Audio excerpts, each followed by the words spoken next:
امام غزالی رحمۃ اللہ علیہ وصال کر گئے. ایک آدمی آپ سے بڑی محبت کرتا تھا. وہ کہتا مجھے امام صاحب خواب میں ملے. تو میں نے کہا حضور انتقال کے بعد آپ پہ کیا گزری؟ تو فرمانے لگے میں نے اپنے رب کو بڑا ہی کریم پایا ہے، میں نے اپنے مالک کو بڑا ہی مہربان پایا ہے، وہ بڑا معاف کرنے والا ہے. تو فرمانے لگے میں نے عرض کی کہ حضور آپ نے دین کی نوکری بڑی کی، خدمت بڑی کی، کتابیں لکھی، درس تدریس واعظ نصیحت تبلیغ، بڑا کچھ کیا، اس سبب سے اللہ نے آپ کو معاف کیا. تو امام غزالی فرمانے لگے نہیں بھائی، سبب تو کوئی اور چیز بنی ہے. اب وہ کیا؟ تو امام صاحب فرمانے لگے میں ایک دن تحریر لکھ رہا تھا تو اپنا قلم میں نے سیاہی میں ڈبویا. گرمی بڑی شدید تھی. جب اس قلم کو میں لکھنے کے لیے اٹھا رہا تھا نا تو ایک مکھی آ کے بیٹھ گئی اور وہ سیاہی چوسنے لگی. میرے دل میں خیال آیا بیچاری پیاسی ہے، چلو اچھے طریقے سے چوس لینا، اس کی گرمی تھوڑی ٹھنڈی ہو جائے تو میں دوبارہ سے سیاہی لگا لوں گا. فرماتے میں نے اسے وہ موقع دیا، اس نے اچھے طریقے سے اس سیاہی کو پی لیا. وہ تو اڑ گئی، بات ختم ہو گئی، میں بھول گیا، کبھی یاد ہی نہیں آیا.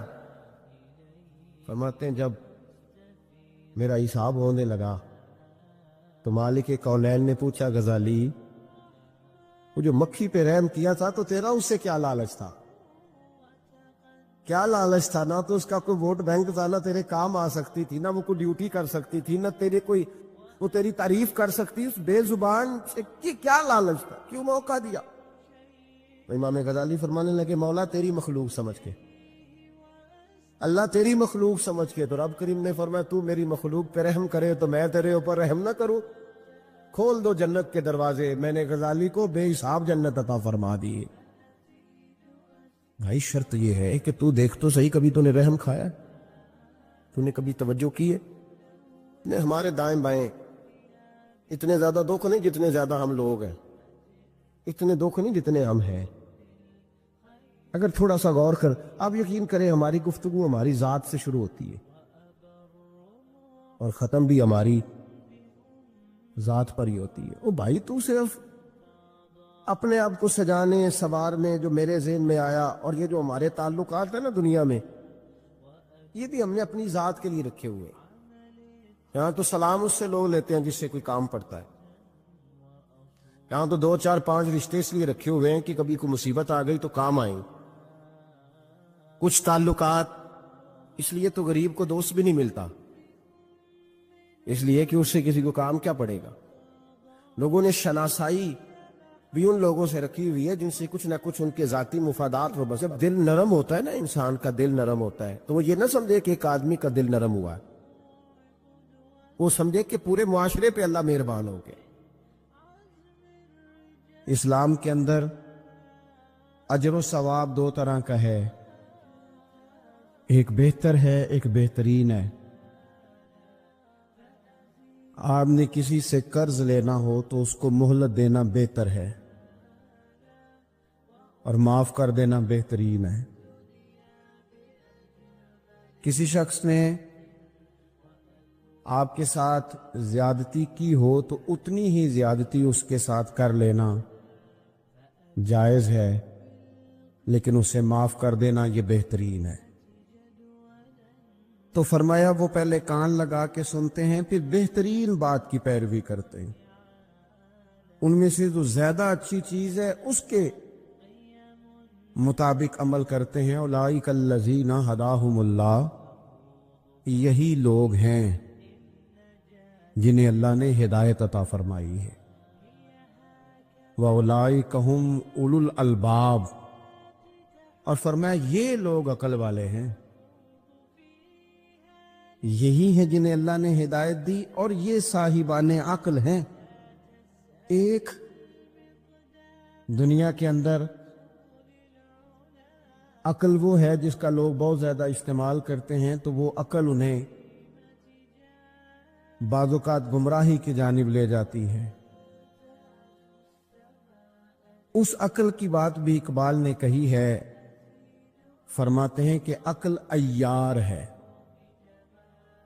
100 بھیس بنا لیتی ہے۔ اس کے لیے عیار کا لفظ کہا، اور دوسرا پہلو دیکھیے عیار کے مقابلے میں لفظ کیا کہا۔ عقل عیار ہے، 100 بھیس بنا لیتی ہے، عشق بیچارہ۔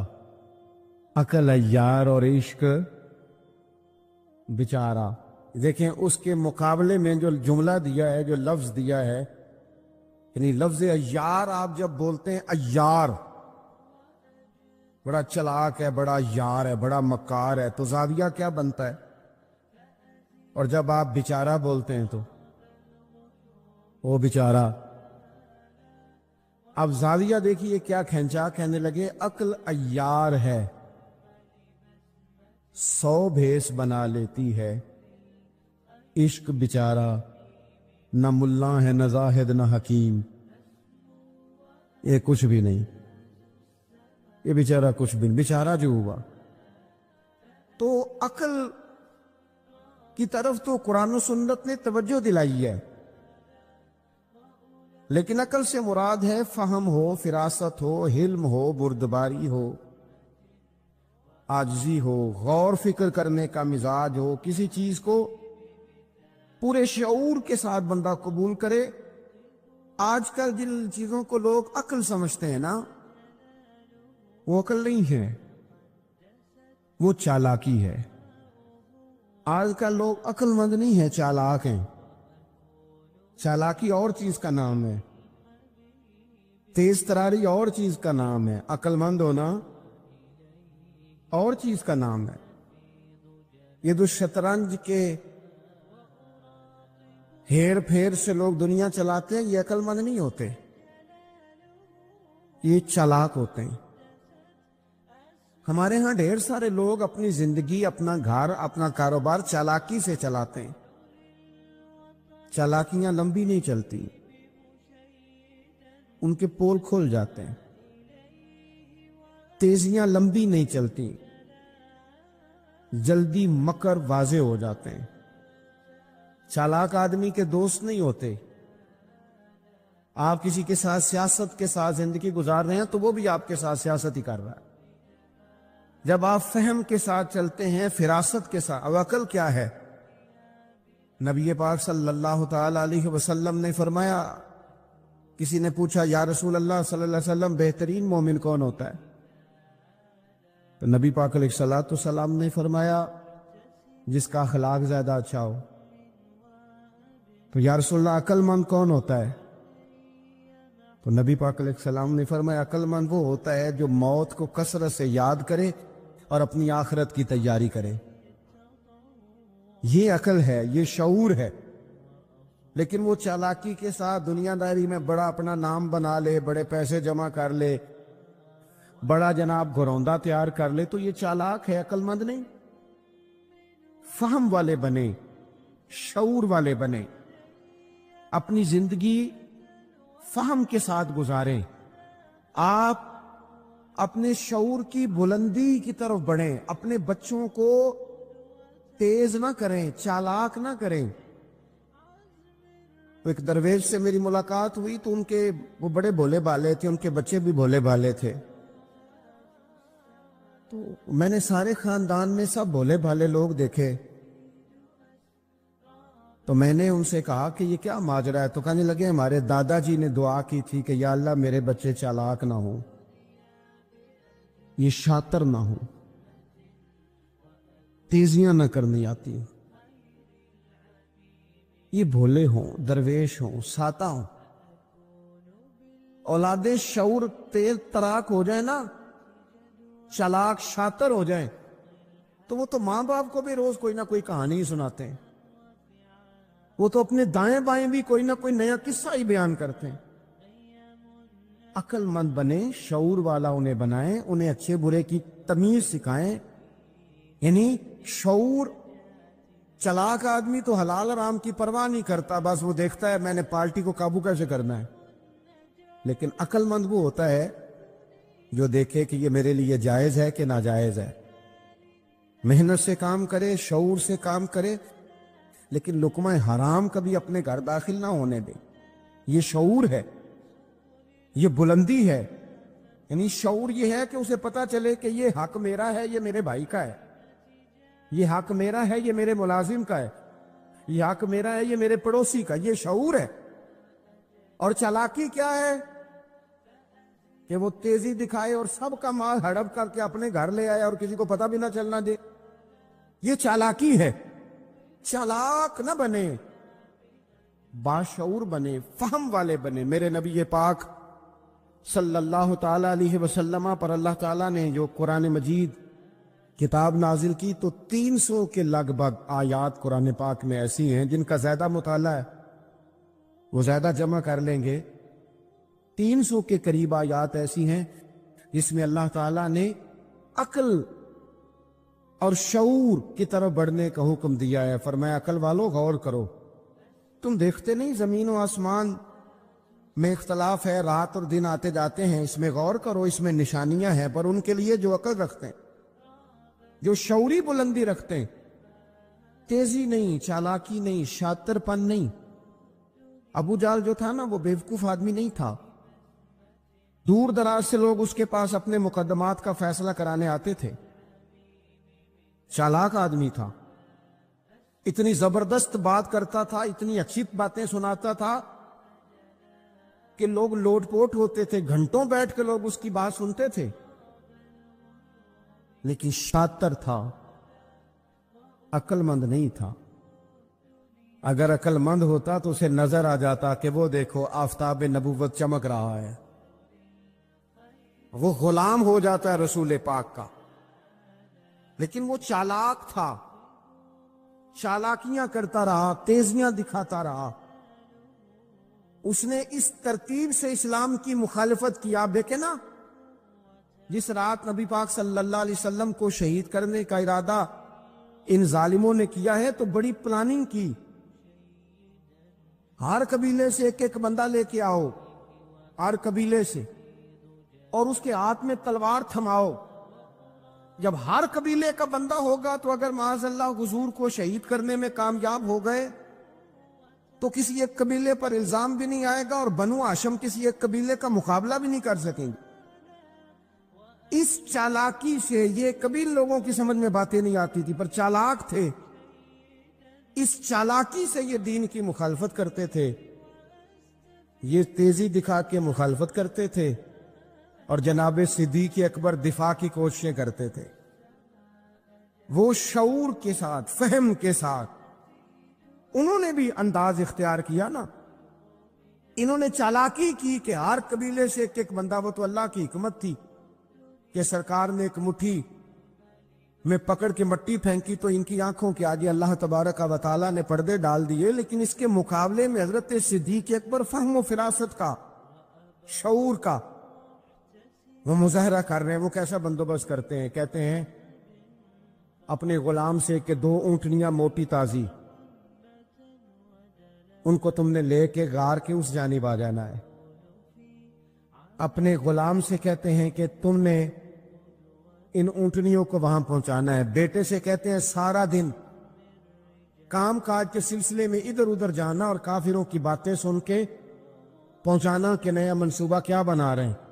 اپنی بیٹی سے کہتے ہیں پتر کھانا پکا کے، کل کا باسی نہیں، تازہ پکا کے، اور پھر اس کو تیار کر کے، اور بیٹا دن کے اجالے میں نہیں، رات کے اندھیرے میں آنا۔ اب یہاں اقبال بولے، اقبال کہنے لگے جب عشق سکھاتا ہے آداب خود آگاہی، عشق بھی ایک عقل دیتا ہے۔ جب عشق سکھاتا ہے آداب خود آگاہی تو کھلتے ہیں غلاموں پر اسرار شہنشاہی، پھر وہ غلاموں کو بادشاہ بنا دیتا ہے۔ تو کہا رات کو وہاں کھانا پہنچانا، یہ ان کا شعوری فیصلہ ہے۔ اور رستے میں حضرت صدیق اکبر بھی شعور کا مظاہرہ کرتے ہوئے حضور کو لے کے جا رہے ہیں۔ انہوں نے بھی پلاننگ کی، منصوبہ بندی کی، پر چالاکی سے۔ حضرت صدیق اکبر بھی اپنا شعور استعمال کر رہے ہیں۔ راستے میں ایک شخص ملتا ہے جناب صدیق اکبر کو، یہ شعور ہے، یہ فہم ہے، یہ فراست ہے. ایک شخص راستے میں ملتا ہے. عرب کے اندر ایک رواج تھا کہ کبھی کبھی نا کوئی ہادی ساتھ لے لیا جاتا تھا. ہادی اس کو کہتے تھے جو راستہ دکھاتا تھا آگے آگے. وہ کچھ تھوڑا بہت نذرانہ لیتے تھے، رقم لیتے تھے، راستہ دکھاتے تھے. چونکہ وہ راستہ بتانا بڑی دور دور تک آبادی نہیں ہوتی تھی تو پوچھیں گے کس سے اگر بھول گئے تو ایک شخص ساتھ رکھ لیا جاتا تھا. راستے میں ایک شخص ملا جو مدینہ شریف سے جا رہا تھا مکہ مکرمہ. حضرت صدیق اکبر کو وہ جانتا تھا، نبی پاک علیہ السلام کا بظاہر آشنا نہیں تھا. حضرت ابوبکر صدیق سے پوچھتا ہے یہ کون ہے؟ اب حضرت صدیق اکبر کا شعور دیکھو، وہاں شعور اسلام کی مخالفت میں چلاکی استعمال ہو رہی، یہاں شعور دفاعی اسلام میں استعمال ہو رہا ہے. یہ فہم ہے، یہ عقل ہے. حضرت صدیق اکبر رضی اللہ تعالیٰ عنہ فوراً سوچنے لگے، فرمانے لگے اگر حضور کا نام بتا دیا یہ تو جاتے ہی فوراً ان کو بتائے گا کہ میں نے نبی پاک کو جاتے دیکھا ہے.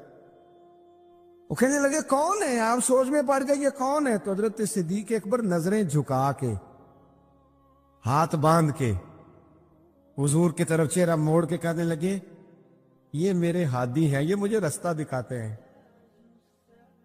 اب وہ کچے مزاج کا تھا نا، وہ سمجھا مکے سے مدینے کا راستہ دکھاتے. حضرت صدیق اکبر بتا رہے تھے یہ مجھے جنت کا راستہ دکھاتے ہیں، رب کی معرفت کا راستہ دکھاتے ہیں. یہ بھی شعور ہے جب عشق سکھاتا ہے. آداب خود آگاہی، پھر کھلتے ہیں غلاموں پر اسرار شہنشاہی. عطار ہو، رومی ہو، رازی ہو، غزالی ہو، کچھ ہاتھ نہیں آتا بے آہ سحر گاہی. عزیز بھائی، آپ اپنا شعور اگر صحیح جگہ استعمال کریں تو فہم بن جائے گا، فراست بن جائے گا، فائدہ مند ہو جائے گا. لیکن نہیں، چلاکی کی طرف لوگ بڑھنے لگے، پتے پھینکنے لگے، کہانیاں سنانے لگے. کون سا ایشو ہے جس کو آج اٹھایا جائے؟ کون سی بات ہے جس کا پراپوگنڈا کر کے اپنے آپ کو مشہور کیا جائے؟ کیا ہے جو سوسائٹی میں پھینکی جائے بات تو لوگ توجہ کریں گے ہماری سیاسی جماعت کی طرف؟ کیا اس طرح کا ماحول بنایا جائے؟ کس طرح کر کے پیچ و تاب کیا جائے؟ کس طرح کر کے لوگ توڑے جائیں؟ کس طرح بنائے جائیں؟ نہیں، اس طرح لوگ کمزور ہو جاتے ہیں. اس طرح شعور نہیں رہتا قوموں کے پاس. میرے نبی پاک صلی اللہ علیہ وسلم کے پاس عبد القیس کا وفد آیا تھا. تو جو عبد القیس ان کا سردار تھا، نبی پاک صلی اللہ تعالی علیہ وسلم کی خدمت میں جب وہ حاضر ہوئے، لاؤبالی فیصلے نہ کریں، فیصلے زندگی میں سوچ کے کریں. آپ کسی بھی چیز کے سربراہ ہیں، آپ مسجد کے صدر ہیں یا قبیلے والے آپ سے فیصلہ کراتے ہیں، یا کسی جماعت کو لیڈ کرتے ہیں، یا خاندان والے آپ کو بڑا سمجھتے ہیں، یا کوئی آدمی آپ کو دینی تعارف سے پہچانتا ہے، تو فہم کے ساتھ، دانائی کے ساتھ، حکمت کے ساتھ آپ اس کو لے کے چلیں. نبی پاک صلی اللہ تعالی علیہ وسلم نے وفد عبد القیس کے سربراہ سے کہا تھا کہ تمہارے اندر 2 خصلتیں ہیں، 2 عادتیں تمہارے اندر ایسی ہیں جنہیں اللہ بڑا ہی پسند کرتا ہے. یا رسول اللہ کون کون سی؟ فرمایا ایک تو تم عقل والے ہو، اور دوسرا بردبار ہو، حلم والے ہو. تم جذباتی فیصلے نہیں کرتے، تمہارے اندر بردباری ہے، ٹھہراؤ ہے. یہ 2 باتیں، تمہاری سمجھداری اور تمہارا ٹھہراؤ، یہ اللہ کو بڑا ہی پسند ہے. بڑی جذباتی باتیں لوگ کرتے ہیں، بڑا گھروں کے اندر ماحول خوفناک ہو جاتا ہے، قبیلوں میں ماحول خوفناک ہو جاتا ہے، جماعتوں میں خوفناک ہو جاتا ہے. بڑے شعور کے ساتھ مسلمان کو آگے بڑھنے کی ضرورت ہے. یہ جو مسلمانوں نے فتح یابی حاصل کی ہے نا بڑی ساری جگہوں پہ، اللہ تبارک و تعالیٰ نے مسلمانوں کو کامیابیاں دی. مسلمان اپنی تعداد کی قلت کے باوجود، اسلحے کی قلت کے باوجود بڑی جگہوں پہ کامیاب رہے. اللہ تبارک و تعالیٰ نے انہیں بڑا سارا نوازا. تو اس کے اندر بھی قرآن مجید کی سورہ انفال جب ہم دیکھتے ہیں تو اللہ تبارک و تعالیٰ نے وہاں ارشاد فرمایا کہ مسلمان 100 ہوتا ہے اور وہ صبر کرتا ہے تو وہ 200 کا مقابلہ کرتا ہے. 1000 ہوتا ہے وہ صبر کرتا ہے اور مقابلہ 2000 کا کرتا ہے مسلمان. کیوں بھلا؟ اس لیے کہ سورہ انفال میں رب فرماتے ہیں کافر وہ قوم ہے کہ قوم اللہ یاقلون، وہ قوم تو ہیں پر ان کے پاس عقل کوئی نہیں. وہ چڑھ دوڑتے ہیں کہ مار دیں گے، مر جائیں گے، آج انہیں ختم کر کے رہیں گے. وہ شعور کے ساتھ میدان میں نہیں آتے. لیکن نبی پاک صلی اللہ علیہ وسلم جب اپنے لوگوں کو لے کے جاتے تھے، حضور انہیں سمجھاتے تھے، صف بندی کرتے تھے. نبی پاک علیہ الصلوۃ والسلام ایک طریقہ بتاتے تھے کہ جھنڈا تمہارے ہاتھ میں رہے گا. اگر یہ آدمی شہید ہو جائے تو جھنڈا بھائی مدد اللہ کی ہے، لیکن حکمت کے تقاضے سارے پورے کیے جائیں، وہ سارے کام کیے جائیں جو وقت کے تقاضوں کی ضرورت کے مطابق ہوں. رسول پاک صلی اللہ علیہ وسلم ان کو بتایا کرتے تھے کہ تم نے اس درے پہ ڈیوٹی کرنی ہے، کوئی نیچے نہ اترے جب تک ہم نہ کہیں. تم یہاں کھڑے رہو. ایک آدمی کو پیچھے رکھتے تھے، تم نے قافلے کے بالکل پیچھے آنا ہے. اگر کسی کا سامان گر جائے، کوئی اونٹ پیچھے رہ جائے، کوئی مسئلہ ہو جائے، تمہیں پتا ہو. شعور کے ساتھ، بالیدگی کے ساتھ بیٹھ کر، عقل کے ساتھ، فہم کے ساتھ. ہمارے پاس بہت سارے لوگ آتے ہیں، بڑی بڑی جذباتی باتیں بتاتے ہیں، اس طرح بھی کر دیں، اس طرح بھی کر لیں.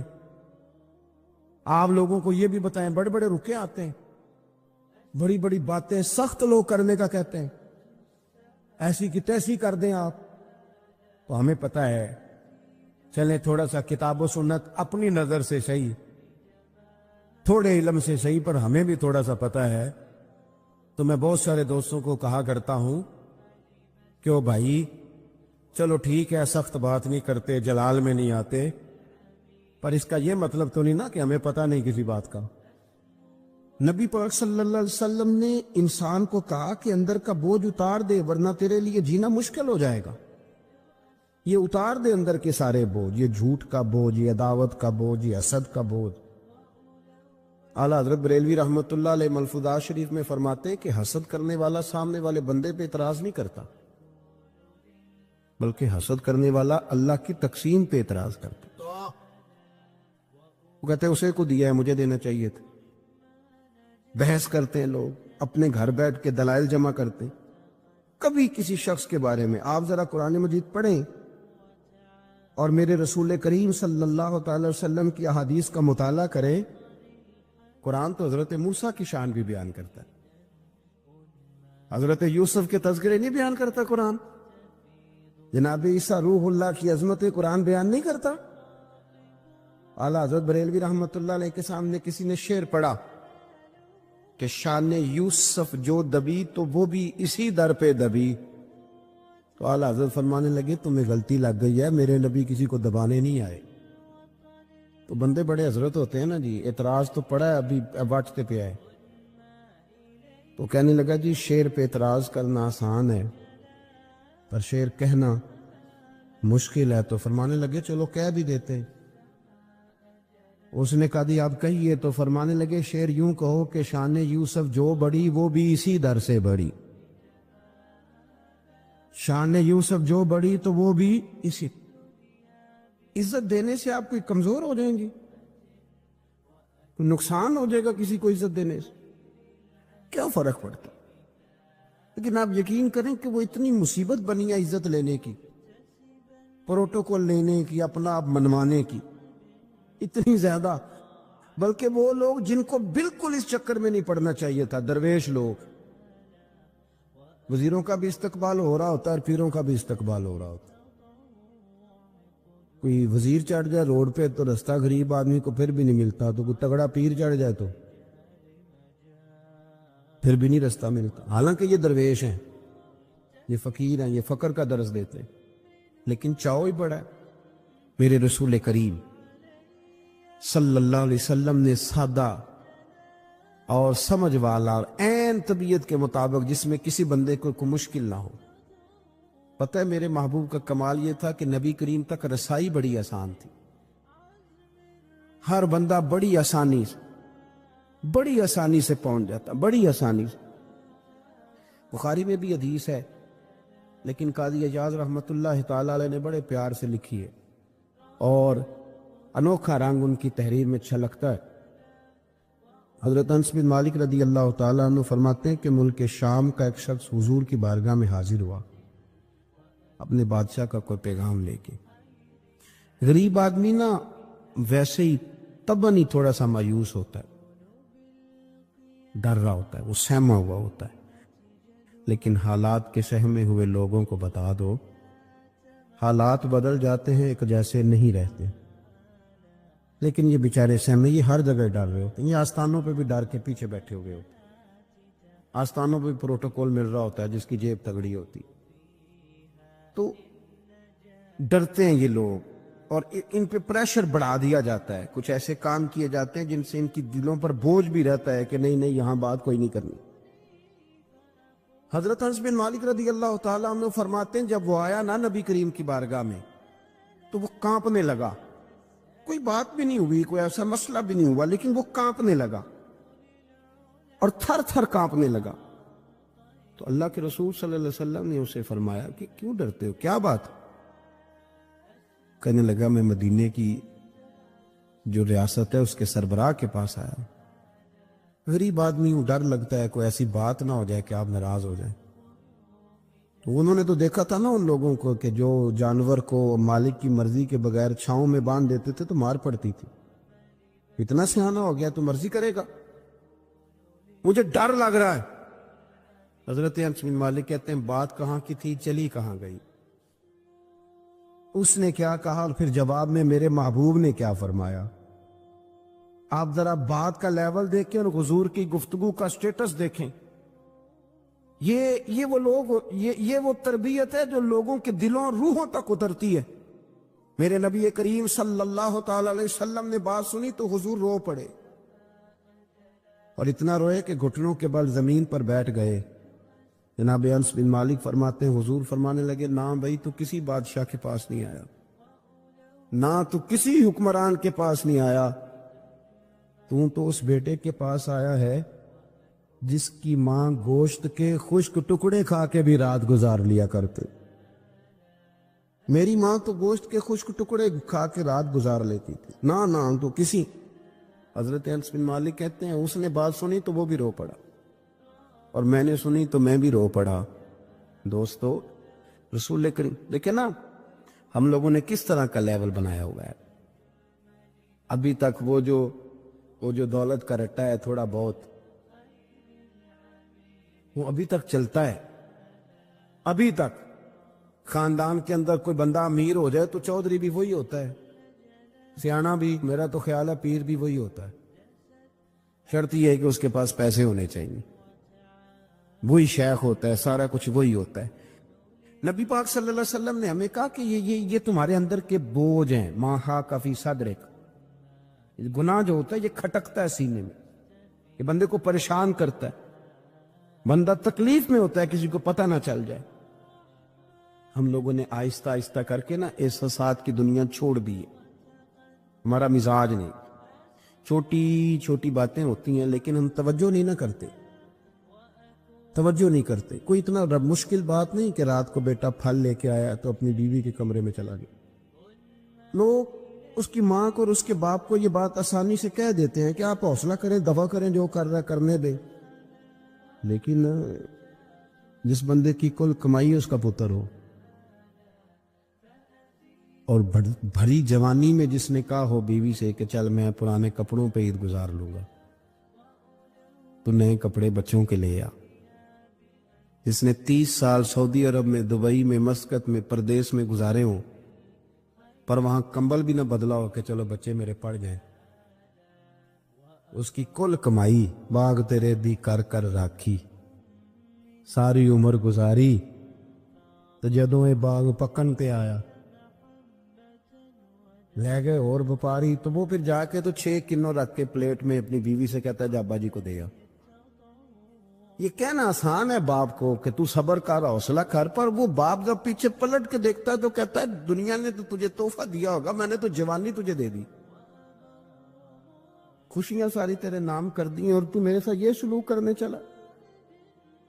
احساسات نہیں، اس کو پتہ ہی نہیں، روز دوست کو ٹیلی فون کرتا ہے کہ آج باہر سے کھانا کھائیں، کبھی ابا جی کو بھی کرنا کہ ابا جی آج میرے بغیر روٹی نہ کھانا، میں آؤں گا تو مل کے کھائیں گے۔ کبھی کہے اماں کو کہ اماں مجھے بڑے بڑے ریسٹورنٹ میں وہ مزہ نہیں آیا کہ تیرے ہاتھ کے چاولوں کی روٹی میں مزہ آیا، آج پکا نا۔ مجھے لگتا ہے اماں کو راشا بھی ہو نا، راشا بھی ہو تو پھر بھی وہ تیرے لیے محنت کرے گی، لیکن احساس ضروری ہے نا، وہ ہم پیدا نہیں کرتے، وہ ہماری توجہ نہیں جاتی۔ صاحب طبقات کہتے ہیں نبی کریم صلی اللہ تعالی علیہ وآلہ وسلم نے نا جب صحابہ کرام آئے تھے مکہ مکرمہ سے مدینہ طیبہ، تو آپ نے سن رکھا ہے کہ انصار مدینہ نے اپنی جائیدادیں بھی تقسیم کر کے آدھی آدھی مہاجرین کو دے دی تھی، تو ان میں ایک حضرت ام ایمن بھی تھی، نبی کریم کی رضائی والدہ ہے۔ یہ حضرت عبداللہ رضی اللہ تعالیٰ عنہ جو سرکار کے والد گرامی، ان کی آزاد کردہ لونڈی، حضرت سیدہ طیبہ طاہرہ جناب آمنہ رضی اللہ تعالیٰ عنہ کی بھی بڑی خدمت کی انہوں نے۔ ان کو بھی ایک باغ ملا ہوا تھا۔ جب وہ خیبر کے علاقے فتح ہو گئے، یہودیوں سے بہت سارے علاقے لے لیے، تو اللہ کے رسول صلی اللہ علیہ وسلم نے فرمایا کہ اب اس طرح کرو کہ یہ جو تم نے جائیدادیں لی ہوئی ہیں نا انصار سے، یہ واپس کر دو اور تمہیں اس میں سے دے دیتے۔ حضور علیہ السلام نے انصار مدینہ سے بھی کہا کہ میں ان کو یہ جائیدادیں دے کے اور تمہاری واپس کرانے لگا ہوں، تو انصار نے تو وہاں بھی بڑا انوکھا جواب دیا کہ یا رسول اللہ ہماری والے بھی رہنے دے اور وہ والے بھی ان کو دے دے۔ وَيُقْصِرُونَ عَلَىٰ أَنفُسِهِمْ وَلَوْ كَانَ بِهِمْ خَصَاصَةٌ، یہ بھی ان کو ان کے پاس رہنے دے۔ محبوب نے فرمایا نہیں، میرا فیصلہ یہی ہے۔ حضرت ام ایمن رضی اللہ تعالیٰ عنہ کے حصے میں ایک باغ آیا ہوا تھا، تو محبوب کریم سید عالم صلی اللہ علیہ وسلم نے کہا اماں جی آپ کو کوئی اور باغ دے دیتے ہیں، یہ والا باغ واپس کر دیں۔ سیدھی سادی بیوی تھی، ناز تھا کہ میں نے حضور کی خدمت کی ہے بچپن میں، ناز تھا، کہنے لگی میں تو نہیں واپس کرتی، یہ ناز ہے، ورنہ حضور کو کوئی انکار کر سکتا، میں تو نہیں واپس کرتی۔ حضرت عائشہ صدیقہ رضی اللہ تعالیٰ عنہ فرمانے لگی اماں جی یہ آپ کیا کہہ رہی ہیں؟ حضور فرمانے لگے عائشہ آپ خاموش ہو جائیں، یہ بڑھاپا ہے، اس کے احساسات ہیں، اس کے جذبات ہیں۔ آپ یقین کریں کئی دفعہ بوڑھے بیچارے نا درد سے بات نہیں بتاتے کسی، وہ کہتے ہیں کیا کرے، کپڑا اٹھائیں تاکہ پیٹ ننگا ہو جائے، کیسے بات کریں؟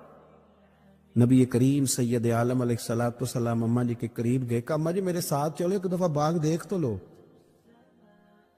حضور ساتھ لے کے گئے، ایک باغ دکھایا تو کہنے لگی نہیں نہیں میں نے نہیں لینا، یہ مجھے میرے والا ٹھیک۔ حضور نے پھر دوسرا دکھایا، کہنے لگی یہ بھی نہیں مجھے پسند۔ محبوب نے تیسرا دکھایا تو کہنے لگی یہ تو میرے والے باغ سے بھی پیارا ہے، یہ میں لے لوں گی۔ جب وہ مسکرائیں تو حضرت عائشہ کہتی ہے میں نے حضور کی آنکھوں میں آنسو دیکھے، فرمایا الحمدللہ اس کا دل نہ راضی ہو گیا ہے۔ یہ طریقہ ہے میرے عزیز، تھوڑے احساسات تو پیدا کریں، تھوڑے اپنے جذبات۔ کتنی خود غرضی والی زندگی ہے کہ مجھے صرف میرا ہی خیال ہے، اور جو جہاں بیٹھا ہے نا، پتہ ہے ہم پریشان زیادہ کیوں ہیں؟ میں مولوی ہوں تو میں سارا دن یہی تقریریں کرتا ہوں، لوگ مولویوں کی عزت نہیں کرتے، لوگ مولویوں کی عزت نہیں کرتے، تو میں کہتا ہوں چھوڑیں یہ رٹا، عزت مانگنے کی کیا ضرورت ہے؟ اب منت مانگ کے عزت کرانی ہے؟ چھوڑیں، کوئی ضروری ہے؟ میں اس طرح کرتا ہوں کہ میں عزت کرنی شروع کر دیتا ہوں، میں کرتا ہوں نا 15-20 علماء کی عزت، چلو ہم آپس میں شروع کر لیتے تو خود بخود باقی بھی مسئلہ ٹھیک ہو جائے۔ بوڑھے لوگ ہر وقت شکایت کرتے ہیں عزت نہیں کی جاتی، عزت کیوں آپ بھیک مانگتے؟ کیا ضرورت؟ پیار دینا شروع کریں، روز بروز مطالبہ کرنا کہ میری خدمت کرو، میرے پیچھے چلو، اس سے تو دقت پیدا ہوتی، انسان تکلیف میں رہتا ہے۔ میرے رسول کریم علیہ السلام خیال رکھتے، چھوٹے چھوٹے بچوں کے جذبات کا بھی خیال کرتے، بوڑھوں کے جذبات کا بھی خیال کرتے۔ نبی کریم صلی اللہ علیہ وسلم ہر شخص کے بارے میں ایسا نظریہ رکھتے کہ جس سے قوم کو سکون ہوتا، دلوں کے اندر اطمینان پیدا ہوتا۔ اٹھ فریدا ستیا، جھاڑو دے مسیت، تو ستیں تے رب جاگدا، تیری ڈاڈے نال پرید۔ اٹھ فریدا ستیا تے خلقت ویکھن جا، متے کوئی مل جائی بخشیا تے توں وی بخشیا جا۔ آخر دعوائی ان الحمد۔